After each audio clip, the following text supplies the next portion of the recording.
Managing a small team or business comes with a unique set of challenges. With limited resources and manpower, it's easy for things to feel chaotic and out of your control. How can you, as a leader, accomplish your goals while keeping your team engaged, effective, and accountable?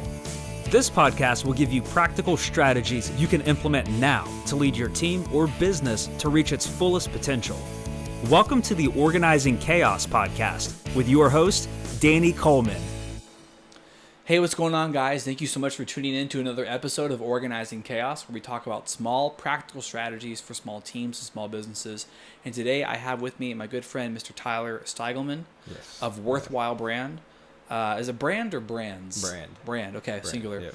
And Tyler does a lot of cool stuff, and that's what I can't wait to unpack on here. So I'm not going to say everything that he's doing because there's probably stuff he's doing that I don't even know about yet.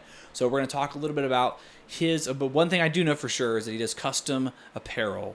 And so he's got a custom apparel brand that he's been growing for a while now, and he's got an awesome message that goes with it. And so he's a young aspiring entrepreneur, and he's making it happen. And Tyler, thank you so much for being on the show. Thank you. I really appreciate it. I'm excited. I know, me too. I've been excited about this for a while. So tell us a little bit about kind of how you became WorthWhile brand.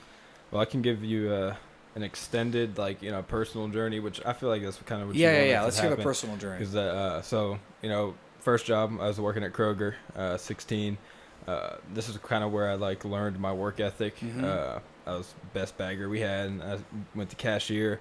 I was eventually floor supervisor when I was 17. Oh, wow. So, and it's not a big deal, it was not a huge pay increase or anything like that, but from me being a younger age, I had to be in charge of all age graphs. But younger, party foul. But there's people my age, and then there's the older crowd that still works at Kroger, baggers, cashiers that have been there for a long time. So it's I had to learn people skills then, and learn how to communicate, make everybody happy. Breaks, I sacrificed my breaks for people to go on breaks, stuff like that. So that was all I knew. I graduated, and people were going off to college, going to do this, do that, had plans, and I was like, well, all I know is Kroger. I know I'm good at it. I had some of the best ring tender times in the, nice. In the district. But that's knowing that I knew I could do anything. I knew if I could do that, I could do this. But so I was I could be a manager. I graduated, and I decided to go to college to get my business degree so that I could become a manager at a younger age. You need a piece of paper to tell you can. So I started going there. I signed myself up Columbia State, started going, and about halfway through the 2 years, I got a year in, I read the book Rich Dad Poor Dad. Yeah. Which I actually seen. You see on there, but it's over there. Yeah. So that changed everything. It just opened up a completely new perspective on everything. That why not be building something while I work rather than working for somebody else. Yeah. And then that's kind of what started the wheels churning. And then I decided to quit Kroger. Because I was I needed a change. I needed a different perspective. So I decided to quit. I was still going to school there. And then I read that. I decided to go. I keep repeating myself. But I keep going back and forth. But I decided to go to Olive Garden to start serving so that I can approach people rather than me being approached. I learned a different take. That's a good thought, yeah. So I started going there. And then over time and WorthWhile starting to, I didn't say how it started yet, but sorry, you can come back to that if you want to. You can Quentin Tarantino it. This is just my personal journey of my perspective. But I guess it'll pretty much end about there because that's when my talking aspect. I'll go into detail more on that. I'll say how the brand starts so they can be even when I talk about them. So I leave Kroger. Before I go to Olive Garden, this is the gap I was missing. I left Kroger and I started working for my mom. She has a house cleaning business in Columbia, Spring Hill area. Oh, okay. And I was doing 20 hours a week cleaning and just listening to music. But I was this is cool. I make $10 an hour. I get cash and but during that time, me and my two best friends, Benji Spencer 3 and Ethan, we were always hanging out, and we decided to go on the trip to Holiday World. To where? Holiday World. Oh, okay. But on this trip, we were talking, I was fired up. I knew after reading that, I wanted to do something so bad, but I didn't know what I wanted to do. I was just ready to push something. And we kept talking about it, and our friend Harlan, he had started a clothing brand called Modern Hippie in Columbia. He now goes to Chattanooga. But, the fact that he had started a brand and I seen this people like liked it, and I was like, man, he can do that. Like, why can't we? Yeah. So it's like we were discussing ideas, and at first we thought of the name Believe. Like my friend Benji had like a couple different ideas for just the word Believe, but it just didn't get it for me then in that car ride. So like I was just like I would want something that can touch everybody. You know, if you look at a shirt that says Believe, you would automatically have a religious appeal to it, possibly something like that. But I want something that touch everybody. Like, right, what's worthwhile. Mm-hmm. So like it kind of faded away, and this is where like even I read that right there, like your ideas, like you got to capitalize on your ideas, and that's like one of the base like backbones of the brand. Like you got to capitalize on your ideas. Because if you let it go away, it's going to go away. And that's what happened for me personally. Like with that, you know, we talked about it on the trip. We talked about an idea of like Believe, but then I let it fade away. Yeah. So a week and a half goes by. We get back and I go over to my friend Benji's house and we're sitting there and he's like, WorthWhile. And I was like, what do you mean? And he was like, that could be the name. And I was like, and then from that point on, it just like everything, just like I was like, everything I said, I was ready to do something. It's like the dots just like all lined up. And I was like, that could be something. So there's like the backstory then was developed and so on. But so I ended up deciding to drop out of college like during my Olive Garden time frame, and that because I started reading on my own like social media marketing books and stuff like that, and I was going to my business class and I was being taught literally what I just read 2 days ago. So I was like, I would rather just like drop out, build my money up, and like just grow it as I grow as a person. Yeah. So I decided to leave, and while working at Olive Garden, I've built connections like ever since. That's really why I loved like serving in general, because like it was just starting out. Like I had always had cards on me, I still do, but like you just get to meet people every day. And it's like you always get the question, so what do you do? Or do you go to school? Or like, because being this age, I guess like people were wondering what you do. And then with me personally, I mean, I believe I give pretty amazing service. So it's like I do a great job. And they're like, oh, this guy might have something else he does. But that's just opened the door with like meeting so many people. Like, I don't know, just learning about other people. And like, relationships are everything. They are.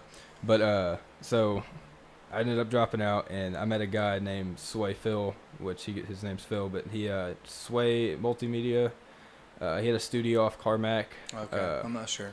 But he moved to a different location. I can't remember where it was. But so I met him, and he was just like, he implanted like how big like events could be and ideas and stuff like that in my head.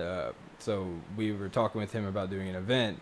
Like he was like, if you want WorthWhile to be like that image, like do a ball and then like invite, like hire like people in the community and stuff like that and make it more formal and stuff like that. Yeah. So like that whole approach was in my head, and I was like, that's amazing. But he ended up like telling me I need to meet this lady that he thinks would be a good part with me, Krista Martin, running for vice mayor. Yeah. So like I emailed her, and this is like one of those things like reaching out, like me like going out reaching to like network with people. Like I've never met her before, and like somebody said I need to meet her, so I emailed her. I set up a meeting, and the shirts, you know, they come in a bag, or they used to come in a box. I use the bags now, but like folded up neat, the card in it and a sticker. And like she has no idea who I am, just random guys like coming up, and like I'm just talking about my brand, but like I described everything about the brand, like never forgetting your worthwhile, always being yourself, realizing that like you can capitalize on your ideas, your life and stuff like that. And she broke down crying because she had just lost her grandniece like a week and a half before due to bullying. Oh wow. So like she was telling me I was God sent walking in her office, and it was like that moment is when I was like, I mean, this can like help people. So like we've had a relationship ever since. And like after I'd actually dropped out, she invited me back to speak at the leadership summit at Columbia State to speak about the brand. Wow. And this is not like a bragging part of it, but like I got paid $100 to do it. Yeah, that's cool. Like that's when I was like, I mean, I can push this. I mean, like I just dropped out and I got invited back to speak it like about the brand. So like that. And where'd you speak at? At Columbia State. So you spoke out of college. Yeah, that I dropped you out just of, dropped out of? Yeah. It blows my mind. That's awesome. Yeah. That's good though. But that specific like speech was when I was like, we can. I personally had like realization that like I like to speak, and like that's the best way to get the message across. Like you can go into detail about how the idea left, how the idea was caught again, like how it just like happens, the actual process, and like the influences on people and stuff. Like you can sit here and tell somebody that like, you know, everybody grew up different, like you grew up different, and like that doesn't matter. Like you control your life. You were influenced by music, TV, schools, your friends, your parents' friends. I keep it in this mic. It's all good. Where you live, like what you do during your spare time, everything. But like you control how that's outputted. All that's in you, but you decide how it's outputted. You decide how you view the world, optimistically or pessimistically.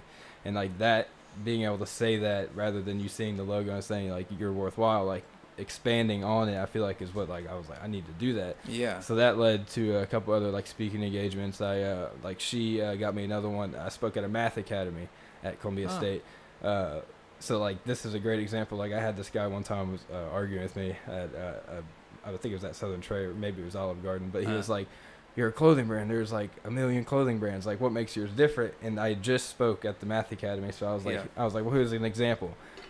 What clothing brand can speak at a math academy?" And he was like, "What do you mean?" And I was like, I broke down the brand and applied it to a math academy. Like, you know, obviously if you're in a math academy, you have a liking for numbers, math, stuff like that. That's problem solving if you break it down.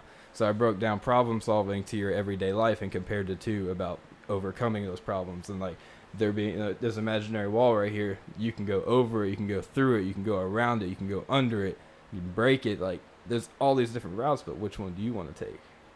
So it's like, and then he was like, "Oh, okay." So I was like, "That's what I mean. Like, worthwhile can be applied to anything because it's what you think is worthwhile." Yeah.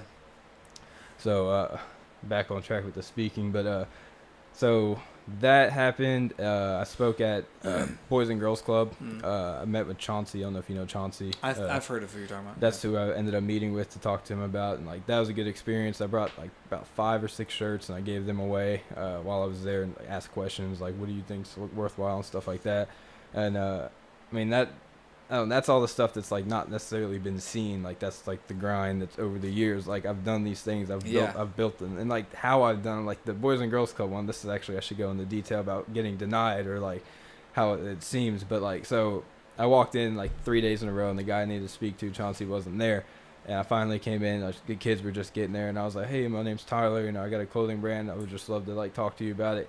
And I know the vibe that he got was like, this guy's just trying to come and like sell shirts to kids and stuff like that. Yeah. And I knew it was because he was like, "So these kids don't really have money to be spending on shirts." And I was like, when I left, I was like, that's not what I was trying to do. Yeah. So Puckett's held their Boys and Girls Club meeting, or the annual. Everybody meets there. I can't remember what it's called. Like the banquet. It's like it's I'm a not banquet sure. for There's a something. lot that goes on there. But they basically like the CEO of like Boys and Girls Club. It's a huge meeting. Like business owners can pay for tickets to go sit at a table with a couple kids or so, and like one of the kids speaks and stuff like that. Yeah. And it was $250 for a ticket, and I paid for that personally. I have my money to go there to show like that I'm.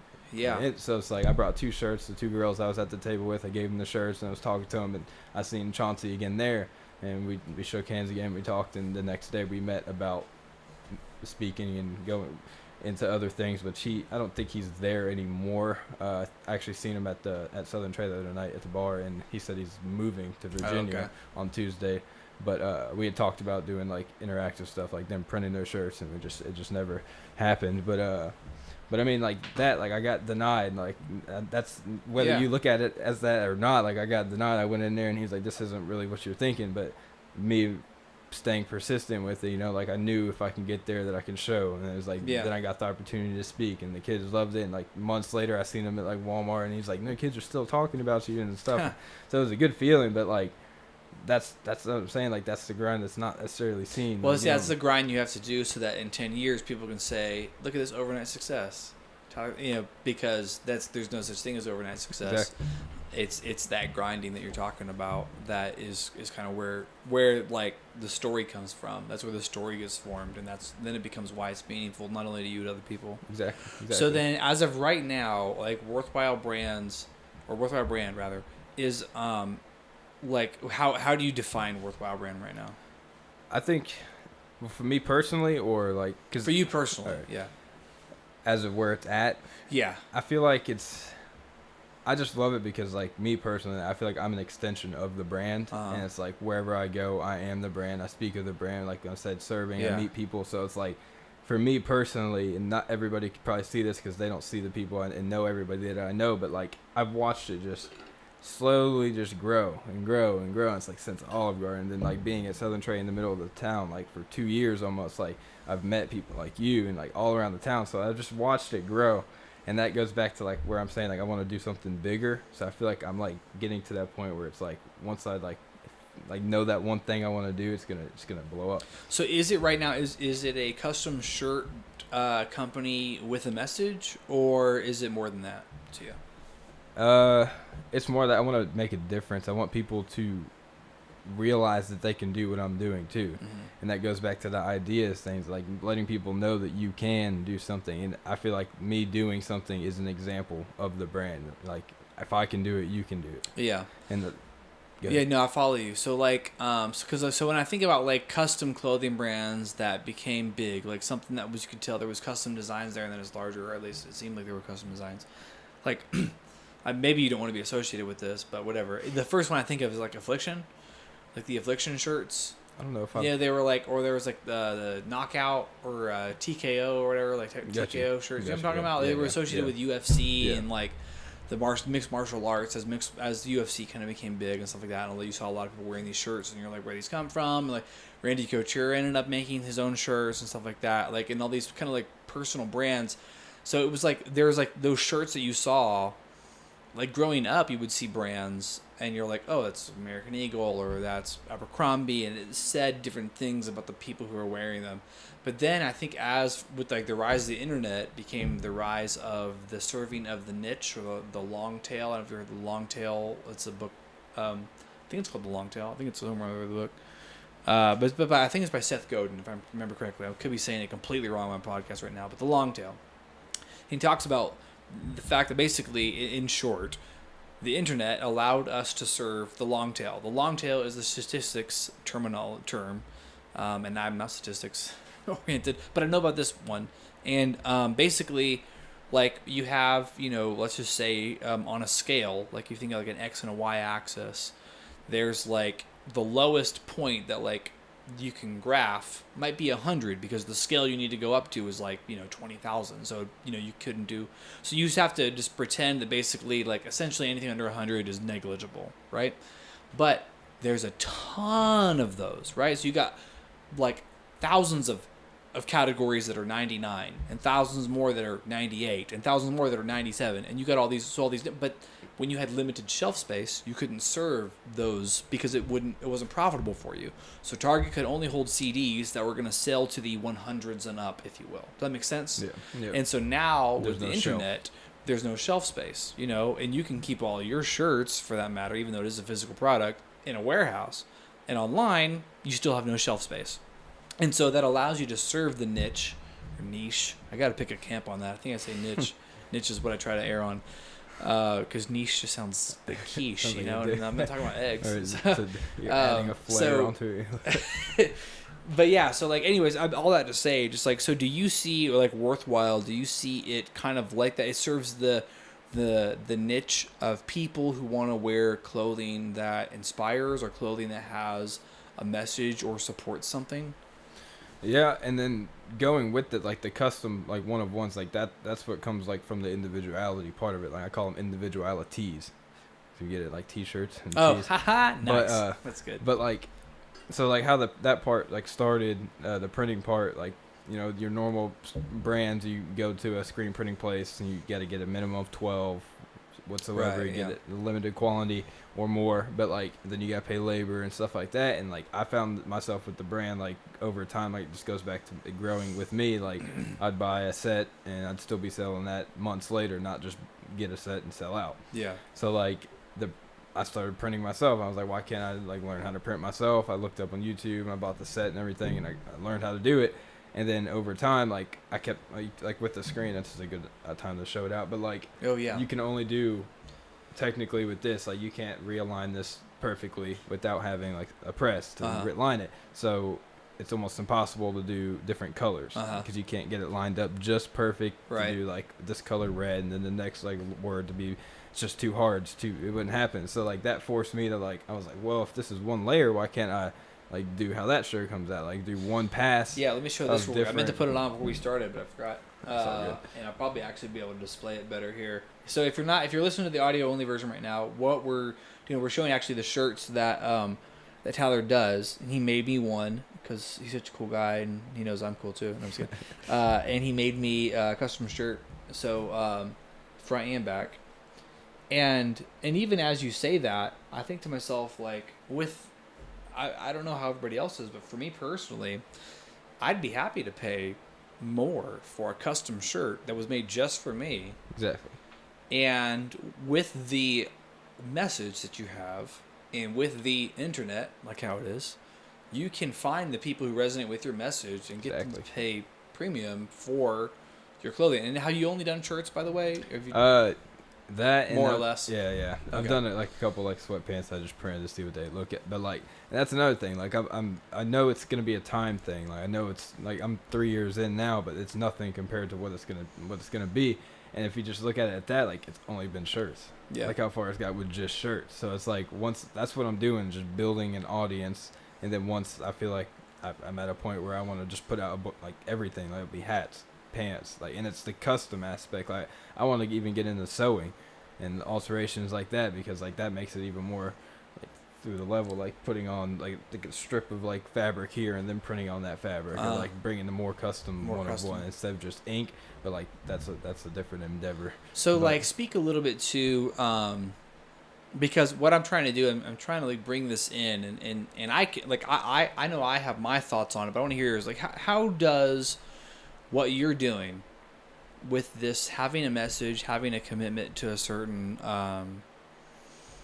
message, like in clothing, right? Which is really it's a way to express yourself. Not everybody cares about what they wear, and everybody cares maybe in different degrees. I'm probably not like super fashion conscious, but I like to dress alright, you know. Like how does one take, like what message, I guess, what's the core of what you're doing here? What do you think like the essence of what you're doing with WorthWhile? Like when you think about like what you're doing, how can other people apply that to coffee or to a salon or a landscaping company? Like what do you think they can do that captures what you're doing, which has to do with a message and a commitment to that message? Like I guess, more than just shirts, you know what I mean? I guess that comes down to that person's perspective on how passionate they are about what they're doing, because like this is like being yourself. So like if that's what you're doing, like say, I don't know one of the examples you just said, but like any one of them, like if you're not 100% passionate about it, then like why are you doing it, for one? But like if you are that passionate, then you'll understand that that's worthwhile to you. Mm-hmm. And that's what it is. And then you see worthwhile, and then you get asked what's worthwhile to you. That pops into your head. Then it automatically connects to that person. It just is that cross link. It's the bridge. It's relatable. I think like what's happening right now is super interesting. I think that brick and mortar or like physical location businesses are starting to get to this point where they have to figure out how to embrace their own self, like clearly and authentically, so that they can differentiate. Yeah. I mean, that's what my perspective is, and that's what I think. That's what I want to try to bring to small business. I think you're bringing that small business. I think I always say big business or small businesses, big vision. But really, when I say big vision, I'm alluding to what you're doing, which is being authentic, committing yourself to a theme or something bigger than yourself.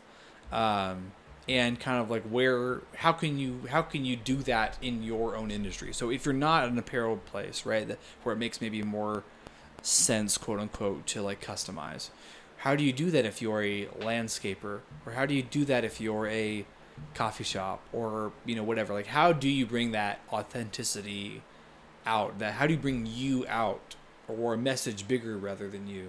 All right, out? For an example of the landscaping. Landscaping. Kind of true. What if you get to the point where you have a little flair that you do, like a certain no, but like I couldn't describe how to do it, but like you learn how to draw on the grass. Interesting. Or a message, or something like that. But like that's when like it's artistic on or top even of just that, like, in the customer service aspect of it.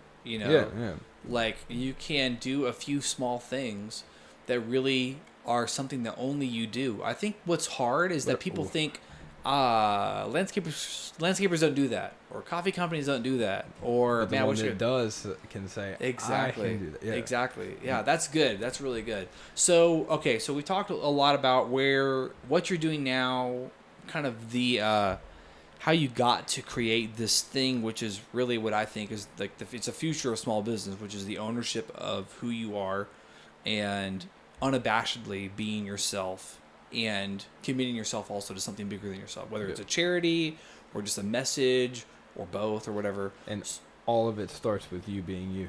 Exactly, yeah. It all starts in, and that's been a consistent theme with the last handful of interviews I've done, is just this theme of authenticity, and how as you do that, you not only feel more confident in it, but you attract the people who you want to work with.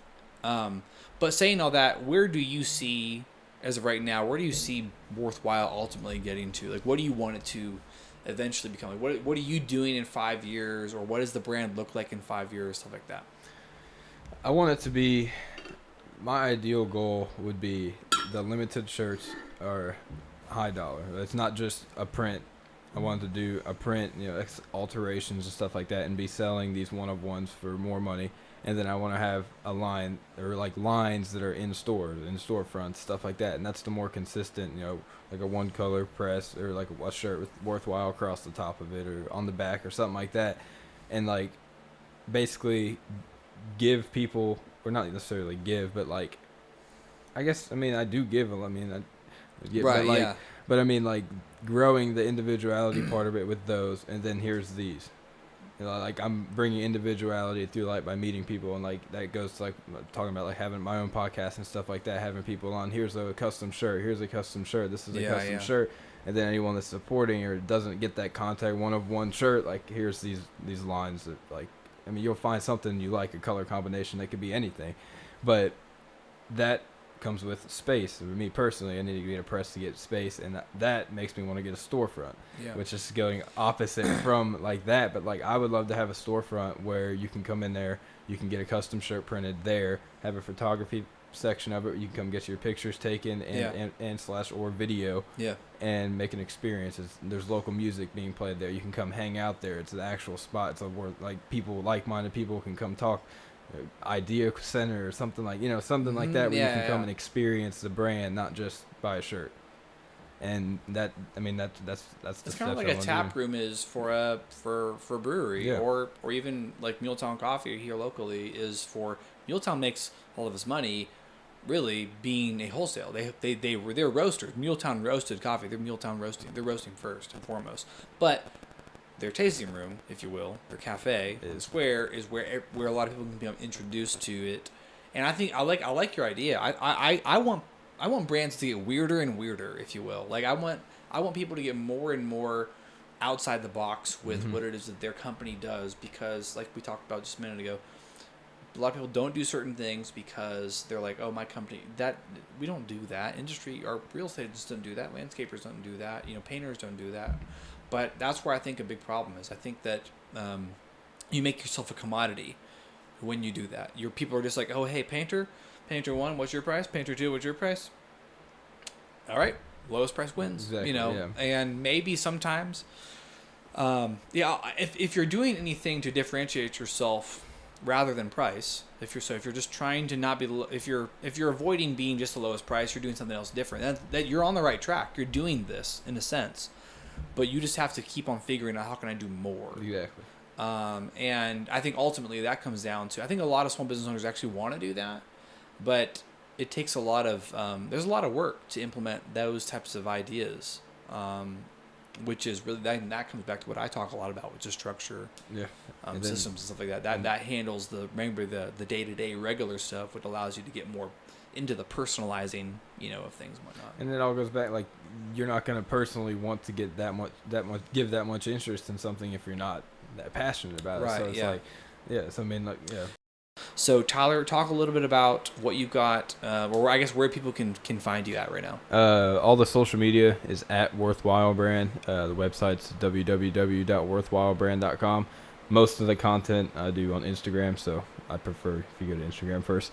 Right. But and my personal can be found pretty much at Steigelman, and that's spelled STEIGELMAN, and again STEIGELMAN, and And people can contact you through the website, right? Oh yeah, or okay. DM me, shoot me a message, and very cool. The number on Instagram where you can click like email and everything. That's on my personal number, so yeah, just reach out, anybody. Awesome. Yeah. And thank you guys so much for tuning in. Really do appreciate it. This was an awesome interview. Thank you, Tyler, for being on it. Thank you. If you guys ever have any type of interest in being on my podcast, if you have something that you want to share with a small business audience, I'd love to talk to you, whether here in person, if you're in my local area, or online. You can shoot me an email at danny@dannycoleman.me. You can also follow me on Instagram, get to know me a little bit more there. My user handle is @IamDannyColeman, username, handle, whatever. Thank you again so much for tuning in, guys. If you have any kind of questions or you'd like to hear us hash a topic out or have me have a hash topic out on the podcast, I'd be happy to do that. Again, you can shoot me an email, danny@dannycoleman.me. And thanks again for tuning in. Hope you guys are having an awesome day, and we will catch you later. Want more? Go to dannycoleman.me to download Danny's free small business hiring guide, which includes tips, templates, and tools, plus a step-by-step process you can use to find and keep high-quality employees for your small team or business.